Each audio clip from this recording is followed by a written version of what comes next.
come up to meet you, tell you I'm sorry. Magandang hapon sa kanilang lahat. Muli po, wini-welcome ko po kayo sa ating programang Kaunting Kaalaman pang Agham, ang inyong programang nagbibigay ng kaalaman batay sa agham at teknolohiya na kapakipakinabang sa ating inang bayan. Inaanyayahan ko po kayong manood at makinig sa isa na namang oras na makabuluhang talakayan. Tayo po, as usual, ay live at on demand. Nationwide, worldwide at netwide. So pwede nyo pong panoorin ito. In case na wala kayong oras ngayon, pwede nyo i-click lang, balikan nyo yung mga episode natin. So live at on demand tayo. So yung mga pwedeng balikan, on demand. So, nationwide, worldwide at netwide. Kaya naman good morning, good afternoon at good evening sa ating mga tagapakinig sa buong mundo. Lalo na yung ating mga OFW sa iba't ibang bahagi ng mundo na ngayon yung iba natutulog, yung iba gising na, yung iba naman iba ang time zone o oras nila. So welcome po sa ating EFI TeleRadyo, ang kahuli-hulihan sa Pilipinas. So yung iba sinasabi nila kauna-unahan sa Pilipinas. So tayo kahuli-hulihan. Yan po ang ating yan po ang ating banner statement. So magandang hapon sa kanilang lahat. Muli, tulad po ng ating nakagawian, simulan po natin ang ating programa sa taimtim na panalangin. In the name of the Father, of the Son, of the Holy Spirit. Amen. Salamat po sa pagkakataon na makapagsilbing muli sa araw na ito sa pamamagitan ng munting programang Kaunting Kaalaman. Salamat po, Panginoon, at sa patuloy inyong gabay at kalusugang inyong pinagkaloob sa aming lahat. Tinataas po namin ang pasasalamat na ito sa ngalan ng inyong bugtong na anak na si Jesus. So meron po tayong Christian quote for the day coming from Matthew Kelly's 4 Signs of a Dynamic Catholic. This is about growing holiness in our lives. Hayaan niyo pong i-share ko po sa inyo itong napakaganda. Subalit maikling paliwanag ukol sa sharing ng ating buhay. Medyo lakayan ko lang po ng konti. Yan. Yan. Tapos i-maximize po natin. Oops, lumituloy siya. So, it is a very simple idea. God calls you to holiness. And everything that happens in your life, every triumph, trials, and tragedy is an opportunity to grow in holiness. So magandang message ngayong nalalapit na ang Holy Week. In the name of the Father, and of the Son, and of the Holy Spirit. Amen. So simulan natin ang ating bakbakan. So nagsisimula tayo normally sa science and technology. Ang una po nating topic, maganda, the chemistry of smell. What is nose blindness? So yung tinatawag na, narinig niyo na po ba yung word na olfactory? So pag sinabi olfactory, related sa nose. Ngayon pong may COVID pandemic, madalas yung marinig yung word na olfactory kasi isa sa mga effect ng pandemic yung nawawala ng pang-amoy, panglasa. So, yung pang-amoy, related po yun sa olfactory. So, meron po tayong naimbentong capistrano tube na ginagamit na nila sa England, sa Europe, tsaka sa Singapore. Dati hindi ko alam yun nung binisita ko yung isang perfumery, perfume factory. Nakita ko merong nakasulat capistrano. Nung sinipat ko, isang tube. Ito yung naimbento ko at pinamahagi ko to ng royalty free. Ginagamit na nila. So tinanong ko yung yung analyst, sabi niya, sabi ko, bakit ang tawag niyo capistrano tube? So hindi nila alam kung bakit capistrano tube. Paliwanag ko mamaya. So ito pong ito pong pag-uusapan natin, nose blindness. Bakit ba nagkakaroon ng nose blindness? Gusto ko i-share sa inyo itong picture na to related sa nose blindness. So, oops, mali. Yata siya. Yeah. Okay. Yun. Okay. Nakikita niyo po ba? Yeah. So ito po yung related sa nose blindness. Pag pumunta po kayo sa mall, meron kayo nakikitang tindahan ng perfume, tapos may ini-spray. Yan, yung mga sample ng perfume nila. Tapos meron kang makikita rin na coffee granules o coffee grains na nakalagay sa isang maliit na beaker. So ano po ang purpose nito? So pag halimbawa pong palagi ko mas maganda kung unahin ko muna kung ano yung ibig sabihin ng nose blindness. So nose blindness is a temporary, naturally occurring adaptation of your body that leads to an inability to detect or distinguish common sense in your surrounding. Nose blindness, ito yung tinatawag na sensory adaptation o olfactory adaptation. Yan nangyayari when the olfactory system, yung nostrilids natin sa loob ng ilong, becomes immune to smell that stimulates the brain for an extended period. It is sometimes also referred to as olfactory fatigue or olfactory adaptation tulad ng nabanggit ko. Nose blindness is often associated with areas where we spend a lot of time. All homes have a particular fragrance, each unique to a combination of many things such as your diet, yung amoy ng mga pets natin, yung furnishing natin, mga furniture, even your washing powder. So the brain is highly alert to new smells. This is to do with self-preservation. So tinutulungan ng katawan natin na alamin yung mga danger sa paligid natin, allowing you to quickly become conscious of an odor that might be dangerous. Halimbawa, yung mga gas na naiwan bukas, burning, o mga chemicals na natapon. So ina-alert lang ng brain natin na merong danger sa paligid. But once you've experienced an odor for a while, the brain switches off this reaction, meaning you're no longer aware of it. Hindi na natin naaamoy. If you live for a while going to work or away for vacation, it's likely you'll notice the smell when you return to your house. But it is not a new fragrance. It's there all along, all the time, and it is the first thing every visitor notices when they enter your facilities or your room or your house. If that aroma is somewhere or somewhat disagreeable, then it's certainly not something anybody wants to be known for. So, halimbawa, nagda-drive kayo, no? Pagpasok nyo sa kotse, maamoy nyo kaagad yung car air freshener. Pero pag nagda-drive na kayo o nagda-drive na yung driver, unti-unting nawawala yung amoy, napupunan niya. Pero pag binuksan mo yung bintana ng kotse, papasok yung hangin, pag sinarado mo, maaamoy mo uli yung perfume. Yung po yung tinatawag na nose blindness. So, balik tayo dito sa ating dinidiscuss, no? So, itong coffee grinds na to, ito po yung nilalanghap in between different perfumes. Ako, isinasuggest ko na pag nag-evaluate ka ng perfume sa mall, isang spray, tapos hayaan mong matuyo ng konti lang, i-air dry mo, tapos tsaka mo amuyin. Yan.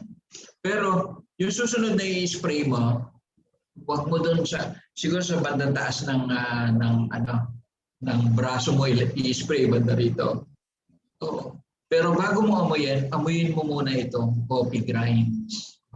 So, ang nangyayari, ninyo-neutralize mo yung unang odor na nag-create ng nose blindness para hindi mo maamoy. Pag hindi mo ito inamoy, hindi mo madidistinguish kung alin sa mga perfume na bibilin mo, yung pinakamabango. Kasi nag-i-interfere yung nose blindness. Kung mag-evaluate kayo ng perfume, at least 4 lang na perfume. Isa dito sa palm, isa dito sa bandang braso, tapos sa kanang kamay naman, doon naman sa palm din tsaka sa braso. So 4 lang ang may evaluate nyo at the same time.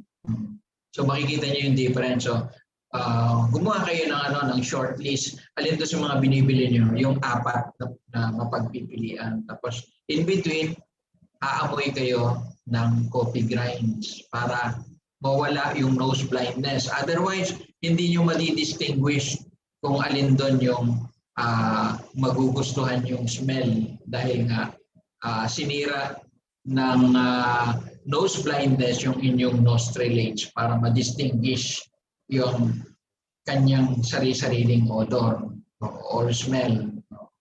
So, yung mga pinagpipilian natin, normally 4 din yun. Floral notes, oriental notes, woody notes, tsaka fresh notes. Normally, mga fresh notes, mga fruity, mga citrus, ganyan. So, yung oriental naman, mga soft oriental notes, yung floral notes sa mga bulaklak na makikita natin sa paligid. Tandaan natin yung mga bulaklak sa ibang bansa, iba sa mga bulaklak dito sa Pilipinas. Kaya meron yung tinatawag na subjective preference. So kung yung foreigner gusto nila yung lavender, dito sa Pilipinas, mas gusto nila yung jasmine, yung sampagita. So kanya-kanyang preference yan. Walang tama na sasabihin, ito pinakamabangong perfume. Kasi subjective po yan. So pag inamoy nyo rin yung perfume, meron tinatawag na top note, middle note, tsaka base note. So yung top note, yun yung unang-una yung naaamoy. So normally, mabilis mag-volatilization kasi mababa ang boiling point. So yan, top note. Mga 5 to 15 minutes, maaamoy mo yun. After 20 minutes, maamoy mo naman yung middle note o heart note. Kung matagalan, halimbawa after several hours, 8 hours, 1 day, 2 day, meron pa rin amoy. So yun po yung natitirang base note na tinatawag. So pinakamagandang bilhin yung combination nitong tatlo. Kasi yung mga nabibili natin ng murang perfume, top note lang ang nilalagay nila. So, ginagamit nila yung nose blindness phenomenon para makabenta sila. So hindi po magandang marketing strategy yun. So pag halimbawa, gagamitin natin pang spray ng damit, pag pinlansya mo siya, normally nawawala na yung top note tsaka yung middle note. Pero yung base note nandun pa rin. Kaya ito pong base note, ito po yung nilalagay na perfume doon sa ating mga fabric softener. Kasi kahit nalabahan na, kahit na plancha na, nandun pa rin yung kaaya-ayang scent ng ating fabric softener. So karaniwan yung mga base note. Hindi maganda maglagay ng top note kasi pag pinlansya mo, mag-evaporate lang lahat yun. Okay? So, tapos, ang perfume natin, may iba't ibang klase yan. So makikita natin, may narinig kang toilete, eau de toilete, merong prache, merong perfume, merong eau de parfum. So ano po yun? Related lang po yun sa concentration of purity ng perfume.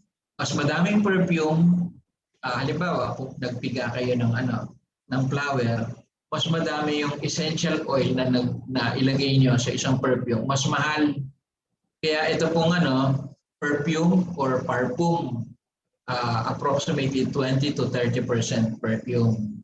Yung atin namang eau de parfum o EDP, 15 to 20% perfume. Essential oil yan. Dinadagdagan na lang yan ng solvent o kaya carrier, karaniwan alcohol. Pero meron din naglalagay ng konting tubig, distilled water, nilalagyan na lang nila ng emulsifier para humalo sa oil. Alam natin oil and water hindi nagsasama. So nilalagyan niya ng emulsifier. Yun namang eau de toilete, 5 to 15% perfume yon. So pakonti ng pakonti. Yung eau de cologne, 2 to 4%. So kung minsan meron pang cologne in between dito. Tapos merong pinakamura, eau prache, 1 to 3% lang yon. So makikita natin pakaunti ng pakaunti yung perfume. So kung halimbawa hindi naman natin ina-analyze yan, so paano kino-QC na kukunti lang o marami yung perfume? Subjective ang pag-amoy ng perfume. So ang ginagawa po, ini-inject po yan sa isang instrument na tawag gas chromatograph. Pero pag nag-inject kayo ng mataas ang perfume content tulad nito, yan, katulad ng parfum. So sobrang dami ng lumalabas. Ang ma-analyze mo lang itong eau de cologne at yung eau de Praché. So yan lang ma-analyze mo. So ginagawa namin, ako po naging QC manager, quality assurance manager. Pag nagdi-deliver po ng perfume na puro, meron po kaming ginagamit na Capistrano tube. So na-invento ko po ito dahil kung minsan nagre-reject kami, hindi naman pwedeng sabihin na ang hina-hina kasi ng amoy. So yung na-invento po natin na by-press car freshener, 8 notes yun. Pag nag-accept kami ng perfume na raw materials, ginagamitan namin itong Capistrano tube. So paano ba nalalaman ng Capistrano tube na yung huling delivery ng active ingredient na perfume puro? Kasi minsan pag hinaluan mo yan ng ibang chemicals tulad ng polyethylene glycol, so parang perfume pa rin siya, pero humihina yung amoy. So pag humina ang amoy, hindi mo naman pwedeng sabihin na mababa ang amoy kaya namin ni-reject. So dapat meron kang hindi subjective na decision para i-reject yung isang delivery. So ginamitan po namin ito, nakabase po ito sa principle ng lingering characteristic ng perfume. So ito pong Capistrano tube, meron po siya dito sa dulo na heater tsaka pan, maliit na pan lang. Tapos meron siyang 10 butas na tinatakpan ng cork. So pag halimbawa iniligay po natin dito yung sample, 10 ml na sample. Tapos unti-unti nating bubuksan from the dulo hanggang to sa number 1. So pag binuksan natin ito after 5 minutes, walang amoy. Binuksan natin ang number 9, wala pa ring amoy. Tapos binuksan natin yung number 7, meron ng konting amoy. So yung resulta natin, whole number 7, yung migration capability ng sample na nilagay dito. So pag nag-deliver sila, dapat whole number 7 maaamoy. So pag umabot ng whole number 10, maganda yung lingering capability ng perfume. So bakit natin ginagawa ito? Kasi po sobrang mahal ng perfume. Yung halimbawa 1 litro ng lavender, approximately nasa 10,000 pesos per liter. Kaya magandang business ang perfume. Magtanim kayo ng ilang-ilang, napakabenta po nun. Approximately nasa 9,000 pesos per liter. Pinipiga lang naman yun. Tapos dinidissolve sa konting solvent, normally alcohol.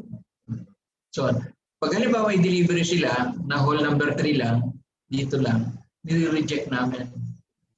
Kasi posibleng hinaluan nyo ng polyethylene glycol.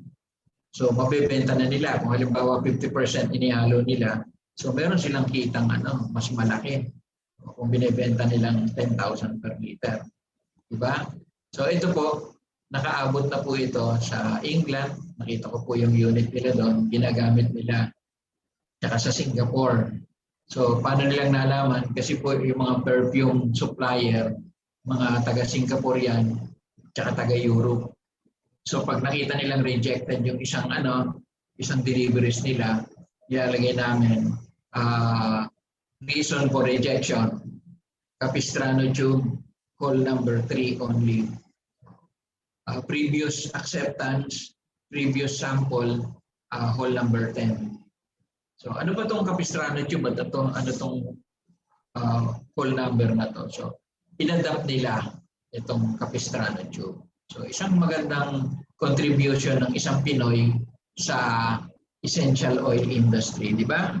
Palakpakan naman tayo dyan. Okay? So yan po yung isang topic natin na diniscuss. So temporarily, ano po tayo, konting konti lang po tayo commercial break. I'll be back in a while. Tutok lang po.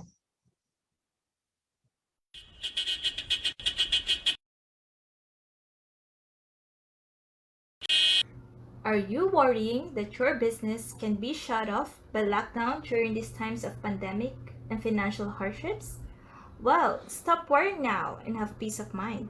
Let us NanoCloud's disinfection system resolve this issue for you, so you may then focus on your expertise, growing your biz. We have the following technology.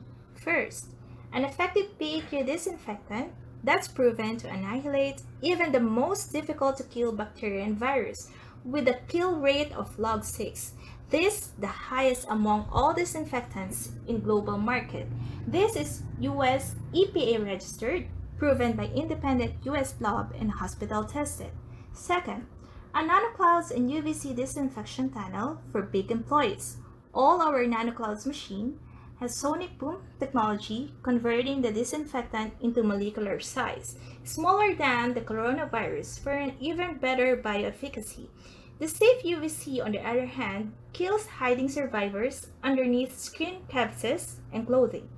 With automatic controls, remote and movement sensor, and digital temperature display with audible siren alarm.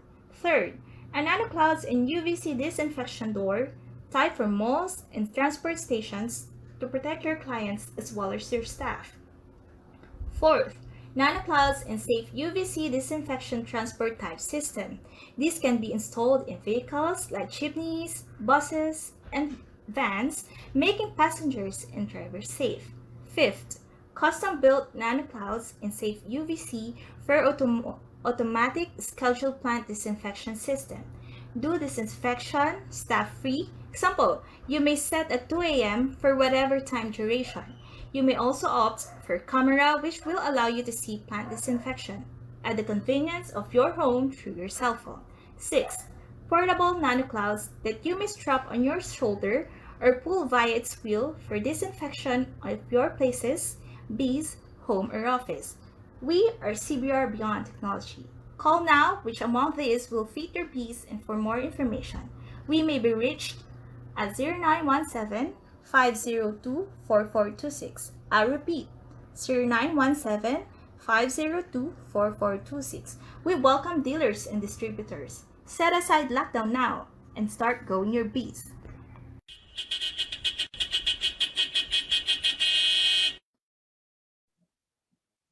Welcome po muli sa ating programang Kaunting Kaalaman Agham. So binabati ko po yung ating mga kaibigang magandanawon, mapiyang malulim sa mga kababayan natin dyan. Sa mga tibuli naman, dyan sa Cotabato, heye halapos sa inyong lahat dyan. So ngayon po simulan natin yung ating second topic. Nakikita po natin na nagsisimula na ang second wave nitong pandemic related sa COVID-19. Ito po yung virus. Maabot na ng 9,000 cases per day. So nakakabahala na. Sabi ng Okta Research sa UP, yung ating alma mater, sabi aabot daw yan ng 11,000 per day. Ibig sabihin, tataas pa. So ngayong palapit na yung Holy Week, nararamdaman ko na magkakaroon ng maraming lockdown. So kung halimbawang wala na kayong pagkain dyan sa bahay, so wag naman mag-hoard. Bili na kayo ng mga makakain nyo ngayong Holy Week. Baka magsara yung mga grocery. So magtago na po tayo ng mga essential good. Yung mga gamot, lalo na yung mga kaibigan nating senior citizen, baka magsara yung mga drugstore. So dapat meron tayong continuous na maiinom, lalo na yung mga essential na maintenance drugs na regularly iniinom natin. So mag-ano na po tayo, magsigurado na po tayo. At maganda pong sundin po natin yung government protocols. So, kasi para sa atin din po yan.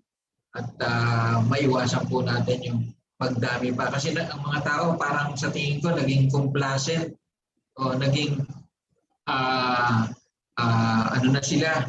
Yung andyan na naman yung vaccine eh. Ano na tayo, pwede na tayong lumabas, pwede na tayong hindi mask o face shield. So mali po yun. Sana po sundin natin yung ating mga authority, yung ating mga city health directives, yung ating mga frontliner sa daan na walang sawa, hindi napapagod, na pinagsasabihan tayo na sumunod sa protocol.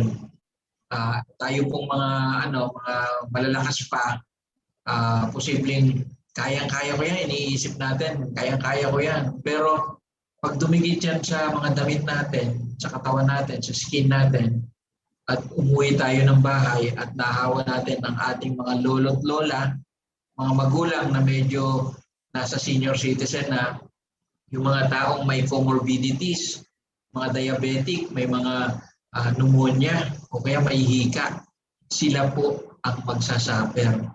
Kaya sumunod po tayo. Maaring asymptomatic tayo, hindi natin alam. Pero sundin po natin ang mga otoridad. Meron ako isang video na papakita sa inyo para makita natin ang kahalagahan ng bakuna. Maikli lang po ito. At si Dr. Asarcon, yung ating tagapagsalita. Maraming salamat, Dr. Asarcon, sa inyong video na pinadala. Okay. So, i-share po natin ito, ang ating screen. Yan. Ito po si Dr. Asarcon. Maganda po ito kasi Tagalog. Madali natin mauunawaan. Yan. So, kami doktora. YouTube para po makatulong sa lahat kasi syempre iba na ang may alam. Very important talaga yung topic ng bakuna. Sobrang laman siya ng mga balita ngayon dahil may COVID vaccine na sa Pilipinas. Pero marami pa rin sa atin ang may pag-aalinlangan. Siguro dahil hindi natin talaga naiintindihan kung paano gumagana yung mga bakuna. Kasi Tama ka dyan, doktora. sinerch mo, ito yung lalabas. A vaccine stimulates the production of antibodies to give you immunity so you can fight antigens. Ano yun? 'Di ba? Sobrang alien naman nun, ang hirap intindihin. So, ito, gagawin nating simple. Himay-himayan natin. Pag sinabi kasing immunity, immune ka, ibig sabihin, hindi ka tatablan. Protektado ka. Madalas yan ginagamit sa mga impeksyon. So, protektado ka laban sa mga impeksyon. Paano nagagawa yun? Kailangan meron kang antibodies sa katawan. Ano naman tong antibody? Isipin mo, body, so body. So, kakampi mo to. Ito yung parang depensa mo. Ginagawa yan ng body katawan mo. So, antibody. Okay? Yung antibody na yan, ang nilalabanan niya is yung antigen. Wala na akong maisip na clue. Isipin nyo na lang may kaaway ka pangalan, Jennifer. Antigen, parang ganun. So, part ito usually ng For just $67, you can make as many videos as you want, and you never need to pick up a camera or mikrobyo. Okay? Ang antigen ay parte ng mikrobyo. Yung mikrobyong yon yung nagkakos ng sakit sa tao. So, sa madaling sabi, ang immunity, magiging immune ka lang kung meron kang antibody na kayang kilalanin at kalabanin yung antigen. So, paano natin ito ginagawa? Paano tayo magkaka-antibodies? Well, merong active immunity kung saan gagawa tayo ng sarili nating antibody at meron ding passive immunity kung saan yung mga ready-made antibodies ay binibigay na lang sa'yo. Ano sa tingin nyo dito yung vaccine? Malalaman nyo. So, keep on watching. Yes. Ano pa, itong active immunity, di ba gagawin mo yung antibodies mo, hindi siya agad-agad gagana. It takes time to work. It takes time for you to be protected. At dahil pinaghirapan mo siya, long-lasting yung effect niya. Matagal na nasa katawan mo yung antibodies. Nasa-store mo yung antibodies na yon sa mga memory cells. Maaalala mo kung paano gumawa nun habang buhay. Whereas, itong passive immunity, syempre binigay na lang sa'yo, ready-made na antibodies.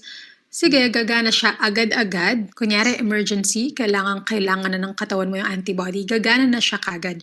Pero yung downside is, hindi siya long-lasting. Pag na-serve na niya yung purpose niya, destroy na rin siya ng katawan. So, makakalimutan mo rin siya. May clue na ba kayo kung saan yung vaccine dito? So anyway, itong example nitong passive immunity is, kunyari, yung nanay na nagpapadede sa baby niya, nagbibigay siya ng antibodies through the breast milk. So yung baby, habang hindi pa niya kaya gumawa ng sarili niyang antibodies, napoprotektahan siya nung antibodies galing sa nanay niya. Pero hindi ito ang topic natin for today. Hindi passive immunity. So wala dyan yung vaccines, okay? Ang i-discuss natin ngayon talaga is itong active immunity. Para makagawa tayo ng sarili nating antibodies, may dalawang paraan. Yung naturally acquired, tsaka yung vaccine-induced. So, nandito yung vaccines. Pero ang pag-usapan muna natin is yung naturally acquired. Paano ba gumagawa yung katawan natin ng antibodies laban sa antigens sa natural na paraan? Paano gumagana talaga yung immune system natin? Very, very complicated topic yung immune system natin. Very fascinating. Talagang wow, ang galing. Pero sige, try natin para mas maintindihan nyo ito, animation. Again, this is how our immune system naturally works. This is how we recognize antigens and build antibodies against it. So, kunyari, nakapasok na siya sa katawan, yung mikrobyo na may antigen, andyan na yung first line of defense, andyan kagad sila. Tatry nilang labanan yung mikrobyo. Minsan, sapat na yun, pero minsan, nananalo yung mikrobyo. Dumadami sila. At pag dumadami yung mikrobyo, syempre nararamdaman na ng katawan natin yung sintomas. Dito na tayo nagkakaroon ng sipon, ng ubo, ng lagnat, sumasakit na yung katawan natin. Nararanasan na natin yung sakit. Kumbaga, symptomatic na tayo. Kasi hindi pa nako-contain yung mikrobyo sa katawan natin. So itong first line of defense, sasabihin nila, kailangan na nila ng tulong. Remember, may kakayahan silang kunin yung antigen, alamin yung itsura ng antigen, tapos magsusumbong sila dun sa second line of defense. Sabi nila, ito yung kalaban, ito yung sandata nila. So sasabihin ng mga B cells at T cells na second line, sige, gagawa na ako ng panglaban natin dyan. Gagawa na ako ng antibodies. So ito na yung antibodies. Itong parang letter Y na to. Ang bawat antibody na ginagawa ng katawan natin ay very specific, talagang fit na fit siya dun sa antigen. Kaya niyang recognize yun, kaya niyang talunin yun. So kapag marami ka ng antibodies, katulong ng mga iba't iba pang cells ng immune system, eventually matatalo na natin yung mikrobyo. So kunyari gumaling na tayo sa sakit, at sa susunod na pumasok ulit yung mikrobyo na yun sa katawan natin, meron na tayong antibodies sa dugo na kayang-kayang labanan yon. Na siguro hindi na tayo magkakasintomas or kung meron man, very mild na lang. So ganun gumagana yung immune system natin. Ang proseso na yon hindi ganun kabilis, hindi siya instant. It takes days to weeks, even months for you to build immunity in the natural way. Okay? I worked as a garbage collector in the morning, car wash cleaner in the afternoon, and parking guard at night. So ano naman yung vaccine-induced? Ang vaccine-induced, ganun din yung proseso pero medyo shortcut siya. Bakit? Kasi dahil sa bakuna, makakagawa tayo ng antibodies nang hindi natin nararanasan yung sakit, nang hindi tayo na-expose sa mikrobyo. Paano? Kunyari, ito si tatay, nagpabakuna na siya. Sa loob ng bakuna na yon, marami kasing types ng bakuna. Merong bakuna na nandun yung pinahina or pinatay na version ng mikrobyo, nandun sa bakuna. Pwede ring parte lang ng mikrobyong yun o yung antigen na part lang niya. Or pwede rin yung mga bagong bakuna ngayon, actually, kaya sobrang galing is yung genetic code ng antigen, yun yung nasa bakuna.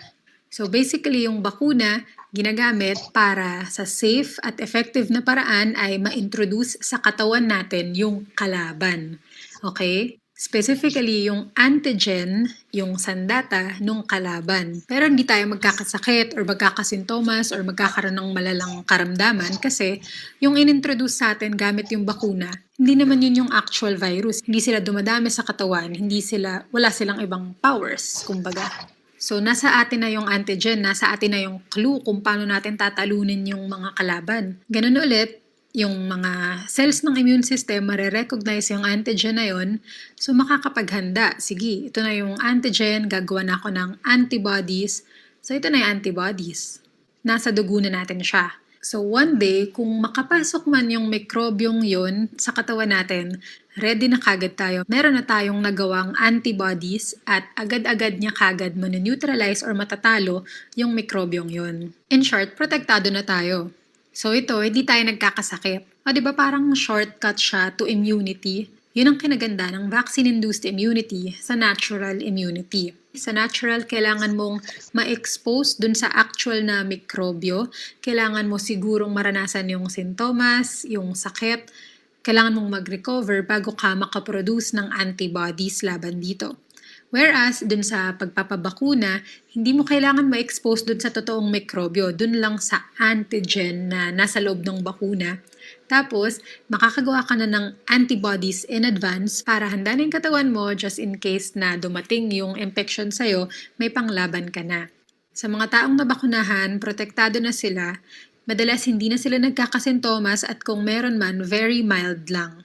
So makikita nyo na mas mababa talaga yung illness burden kapag nabakunahan ka. Ano ba yung illness burden? Sipin nyo, pag nagkakasakit tayo, hindi lang naman yung physical na karamdaman natin yung problema natin, di ba? Pag may sakit ka, lalo na yung mga nakakahawang sakit, syempre, kailangan mong mag-absent sa school or sa trabaho, kailangan mong may mag-aalaga sa'yo sa bahay, tapos minsan pag malala, magpapacheck up ka sa doktor, bibili ka pa ng gamot, magbabayad ka pa.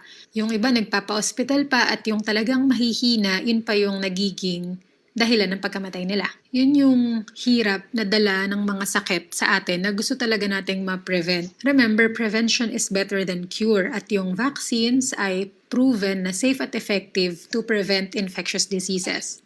So ngayon, naintindihan na natin yung ating immune system, kung paano siya naturally gumagana at kung paano talaga nakakatulong yung vaccines to actually boost your immunity. Diba? Nape-prepare na niya yung immune system mo, shortcut na niya yung pagprotekta sa'yo. Hindi mo na kailangan pagdaanan yung mahirap. Kumbaga yung natural immunity parang learn from your mistakes, di ba? Naranasan mo na dati, alam mo na yung gagawin sa susunod. Pero sa vaccine-induced immunity, parang learn from others' mistakes. O ito na yung gagawin mo ha, para just in case maranasan mo in the future, alam mo na kung paano siya tatalunin. Parang ganun. So, bakit naman tayo hihindi sa ganong klaseng protection, di ba? At saka sayang naman talaga, lalo na kung proven naman na safe at effective yung bakuna, bakit ka hihindi? What if magkaroon ka ng ganong sakit o yung baby mo magkaroon ng ganong sakit? Di ba parang nakakapanghinayang, sana nagpabakuna na lang ako, sana na-prevent ko to. Ano pa, pag nagpabakuna ka, mas less ang illness burden sa'yo, yung hirap na dala ng sakit, mababawasan. At isa pa, strategy rin ang vaccination para mapigilan yung pagkalat pa ng mga infectious diseases. Yes, it's possible na yung mga walang sintomas, nakakahawa pa rin sila. Pero alam naman natin na pinaka nakakahawa is yung mga may sintomas. So kung mababawasan natin yung mga pinaka nakakahawang yun, yung mga symptomatic dahil sa bakuna, mababawasan na rin yung pagkalat ng infeksyon. And lastly, yung pagpapabakuna, hindi lang para protektahan yung sarili nyo, pero para rin protektahan yung ibang tao na hindi talaga pwedeng magpabakuna. Kasi masyadong mahina yung immune system nila, katulad na lang ng mga baby na bagong panganak, pati yung mga cancer patients. Madalas hindi sila pwedeng bigyan ng bakuna at sila pa yung susceptible, sila pa yung high risk dun sa infection. Pero kung nabakunahan ka at yung mga taong nasa paligid nila, mas less yung chance na mapunta yung mikrobyo sa kanila. Kasi kanino dadaan yun? Hindi sa'yo, hindi sa kasama mo, hindi sa iba. Yun ang concept ng herd immunity. Pag marami sa inyong nabakunahan sa lugar ninyo, mas mataas yung chance na makocontain yung virus, okay? Hindi nyo na pagpapasapasahan yung virus, hindi na kayo maghahawaan. So ngayon, sana naintindihan nyo na kung paano gumagana yung immune system natin, kung paano ba tayo napoprotektahan ng bakuna, at sana wag na tayo matakot. Pagpatuloy nyo lang po yung pagkakaroon ng healthy lifestyle. Pero sana ngayon, alam natin na ang pagpapabakuna ay parte ng pagkakaroon ng healthy lifestyle. Prevention yan Prevention yan ng mga infectious diseases. Eh, di ba kaya naman tayo kumakain ng masustansya, exercise, natutulog ng tama, is para ma-prevent natin yung mga sakit. So, dapat kasama yung vaccines sa listahan natin ng prevention, di ba? Alam ko marami pa kayong tanong tungkol sa vaccines. So, abangan nyo lang yung mga iba ko pang videos at mag-comment kayo sa baba kung ano pa yung concerns ninyo. Yun lang, maraming salamat. Salamat din, Dr. Asarcon. Napakaganda at napakaliwanag na mga paliwanag. So, sana marami tayong natutunan, lalong-lalo na yung mga binanggit ni Dr. Asarcon related sa dito sa bakuna na ino-offer sa atin ngayon ng ating pamahalaan. So, gusto ko namang ipaliwanag sa inyo kung sino-sino yung mga scientists na nag-develop ng mga vaccines na to. So, yung sinasabi ni Dr. Asarcon na pagpuproduce ng antibodies panglaban sa antigen, ito po yung prinsipyo na ginamit ng mga scientists para pabilisin yung research, makinabang tayo para ma-save yung mas nakararami sa atin, lalong-lalo na laban dito sa virus na napakabilis kumalat, naging pandemic agad sa buong mundo. Nag-start ng 2020, March 2020. Hanggang ngayon, problema pa rin natin. So, pasalamatan natin itong mga scientists na to na mabilis nilang na-develop yung bagong paraan, hindi yung deactivated na virus. Ngayon, messenger RNA yung ginagamit. Yung yung picture ni Dr. Asarcon na yung mga pinaka-spike ng virus, doon po kinukuha yung RNA para ma-recognize ng ating antibody, yung ma-decode yung pinaka-messenger RNA ng virus na to. So, sino-sino po sila? Hayaan niyo po sanang i-share screen ko yung mga taong nagbigay sa atin ng solusyon laban sa pandemic na ito. So, ito po sila. Yan. So, nandito po si Oslem Torresi. Ito po si Oslem Torresi. Siya po yung inventor ng messenger RNA na ginawa ng BioNTech.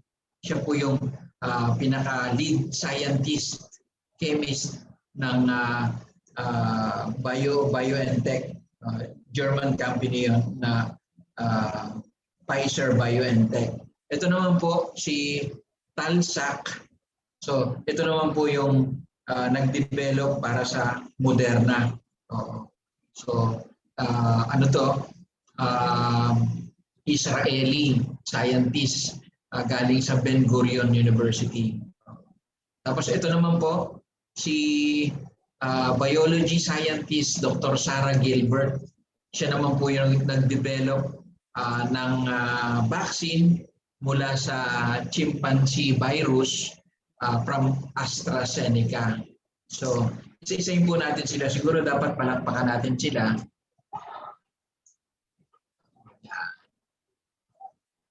Maraming salamat sa inyo sa pag-develop nyo ng mga vaccine para ma-save ang ating mundo. Sino ba si Oslem Torresi? She founded the German company BioNTech with her husband Ugur Sahin. She was working on way to harness the body's immune system, hindi lang para itackle yung COVID-19 virus. Meron din po siyang mga na-develop at dinidevelop na gamot o vaccine para sa mga cancer tumor. Yan. So, siya po ang lead scientist ng Pfizer BioNTech na nagmula sa Germany. Ito naman po, si Talsac. Yan. Siya po ang Chief Medical Officer na nag-o-oversee ng clinical development tsaka regulatory affairs ng Moderna. So, ito siya, medical doctor tsaka PhD graduate ng Ben Gurion University sa Israel. He conducted postdoctoral research at the U.S. National Institute of Health. He completed his clinical training in international medicine at Temple University Hospital, which followed his fellowship in medical oncology, related po ito sa cancer, sa University of Pennsylvania. Ito naman pong si Sarah Gilbert. Siya naman po yung pinaka-vaccinologist tsaka professor of vaccinology sa University of Oxford. Co-founder siya ng company na ang pangalan ay Vaccitech. She specializes in the development of vaccine against flu tsaka yung emerging viral pathogens katulad nitong COVID-19 virus. She underwent clinical trials in 2011. On December 30, 2020, the Oxford AstraZeneca COVID-19 vaccine, she co-developed with the Oxford Vaccine Group and was approved for use in the United Nations. So, yan po. Meron po akong ipapakita sa inyong short video related dun sa diniscuss ni Dr. Asarcon. Ito pong kanilang dinevelop. So yung dinevelop ng Moderna at Pfizer, magkahalintulad, nagkatapat lang po yun. Yung ginawa naman ng AstraZeneca, ibang klase naman po na messenger RNA yun. Bago po natin ipaliwanag sa short video, magbigay muna po ako ng mga terminology para madali nating maintindihan, para gawin nating layman's yung napaka-technical na video. So, na-discuss na po ni Dr. Asarcon yung antigen tsaka yung antibody. So, meron pong mga mababanggit dito sa video na to. Halimbawa po, yung messenger RNA. Ano po ba yung messenger RNA? Yung messenger RNA, ito po yung ribonucleic acid. Ito ay single-stranded molecule that carries genetic code from DNA in a cell's nucleus to ribosomes. Mamaya paliwanag natin kung ano yung ribosome. The cell's protein-making machinery. Diba sabi ni Dr. Asarcon, gumagawa yung katawan natin ng antibodies para labanan yung pumasok na virus o tinatawag nating antigen. So isa po sa mga tumutulong para magawa yung antibody, yung po yung messenger RNA. Ano naman po yung ribosome? Ribosome is a small organelle sa loob ng cells natin, involved in the process of making protein o factory ng protein. It handles translation and decoding sa protein synthesis. Yung paggawa ng protein, meron pong mga decoding at translation na nangyayari dito sa ribosome ng ating mga cells. So, maririnig nyo rin po yung endoplasmic reticulum. Kasi katulong din po ito sa paggawa ng mabisang kasangkapan ng vaccine. ER o endoplasmic reticulum is a type of organelle sa loob pa rin ng cell. It's a collection of tubes that makes, package, and transport proteins and fats. The endoplasmic reticulum is a team player. It works with other organelles, including ribosomes, Golgi apparatus, and nucleus sa loob ng mga cell natin. So, may maririnig din po tayo sa susunod na video na paulit-ulit binabanggit, plasma cells. Ano po ba yung plasma cell? Ito naman ay protein na gumagawa ng maraming antibodies that binds the virus and destroys it all. So, ayan po yung plasma cells. Maririnig din po natin yung B cells. Ito ay type ng white blood cell, itong B cells na to. It matures into plasma cells that produce antibodies necessary to fight off infection, while other B cells mature into memory B cells na nakaka-remember ng virus, lalo na yung structure nito o yung mga pathogens para sa mabilis na antibody production sa loob ng katawan natin. So B cells po ang tawag doon. NHC protein. It stands for non-histone chromosomal protein. It packages, it remodels the DNA replication, RNA synthesis, and processing nuclear transport. So maririnig po natin yung mga words na yan at sana pakinggan po natin maigi para matutunan po natin. Opo. So i-share ko na po sa inyo itong video ni ito po yung ginawa ni Nerd Video. Tama ba ako? Yan, Ninja Nerd Video. So, share po natin ito. Pakinggan nyo po at napakaganda po. Nasaan na siya? Yan. So, makikita po natin dito. Hindi po natin ipapalabas lahat. Ito lang pong area na to. Okay, in some areas it actually has already been kind of authorized.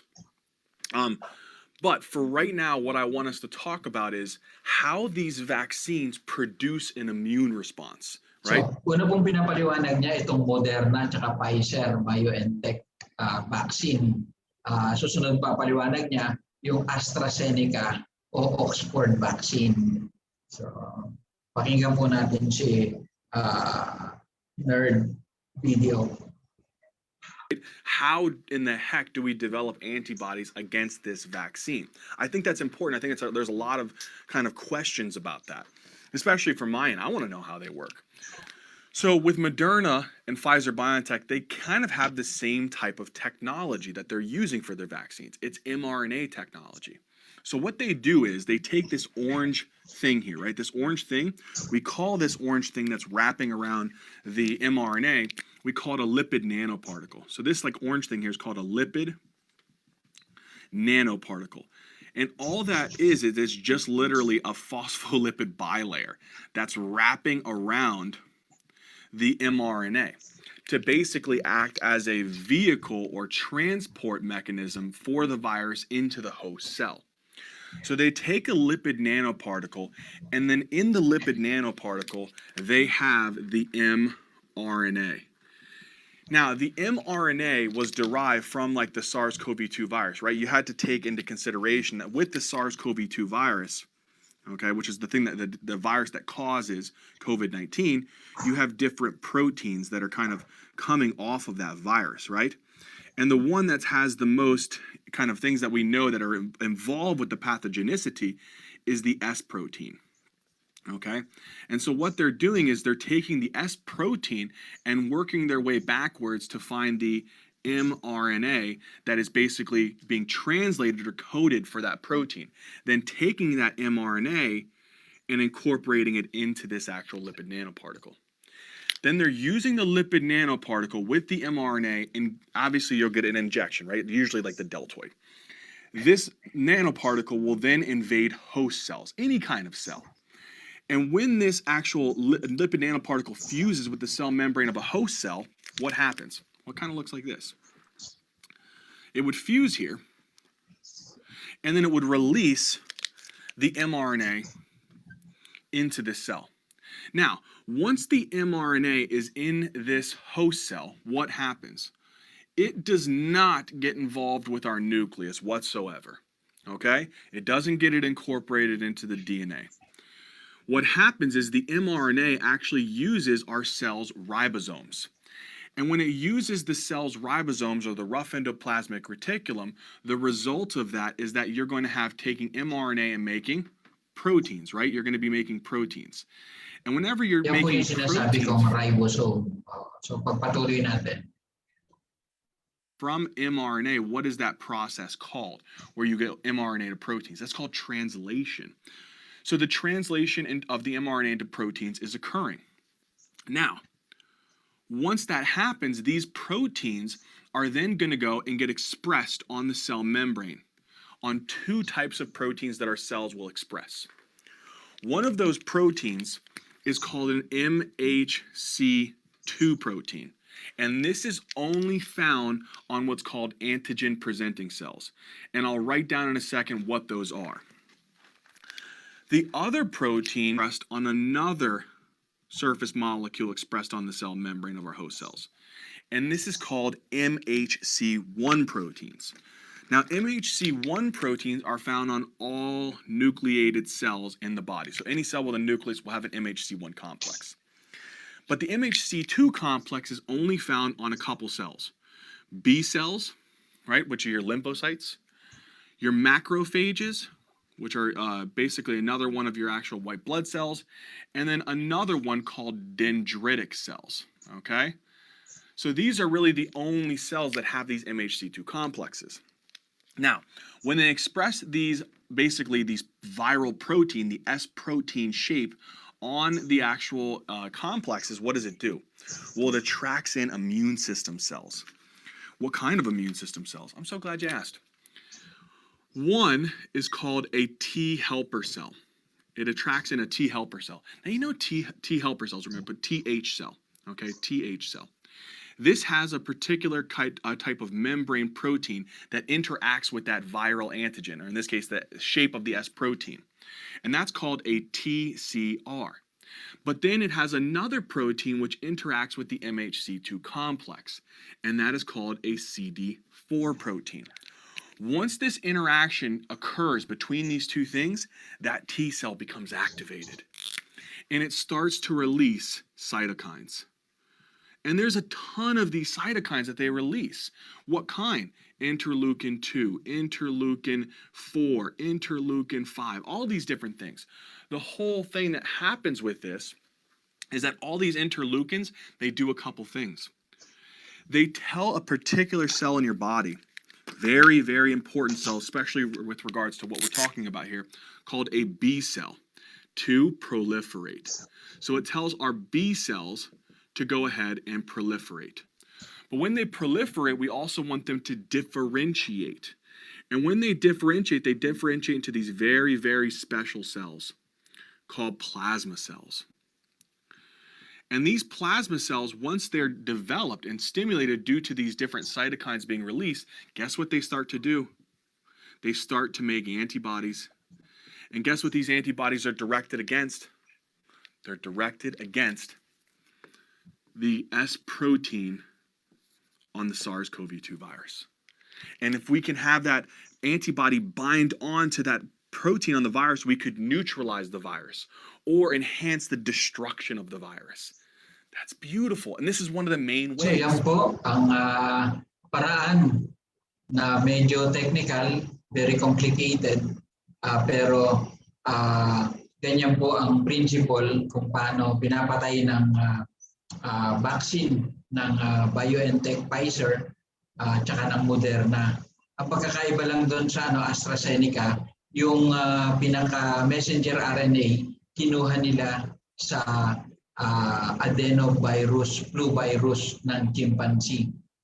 So doon nila kinuha kasi katulad dito ng spike protein ng COVID-19 virus. So yun ang pagkakaiba. At sana po may natutunan po tayo kasi ito po ang magiging basihan natin kung ano yung pipiliin natin na vaccine na ayon sa pangangailangan natin. Pero tayong konting kaalaman bakit napakahalaga ng mga bagong imbento na vaccine galing sa Pfizer, AstraZeneca, tsaka yung BioNTech, Moderna. So, sana nakinabang po tayo sa konting kaalaman na ating ibinahagi. So, medyo wala na naman po tayong oras. Time re-replies pag masarap ang talakayan. Muli po, ito po ang inyong kaibigang scientist na si Igan Greek Capistrano. Muling nagsasabi at lagi kayong paalalahanan na maraming alam, masarap ang ulam. Sa muli po nating talakayan sa susunod na Sabado, 3 to 4 p.m., inaanyayahan ko po kayong sumubaybay at makinabang. Stay healthy, be COVID-free. Salamat po ng marami. Merci beaucoup. Au revoir. Auf Wiedersehen. Bye for now.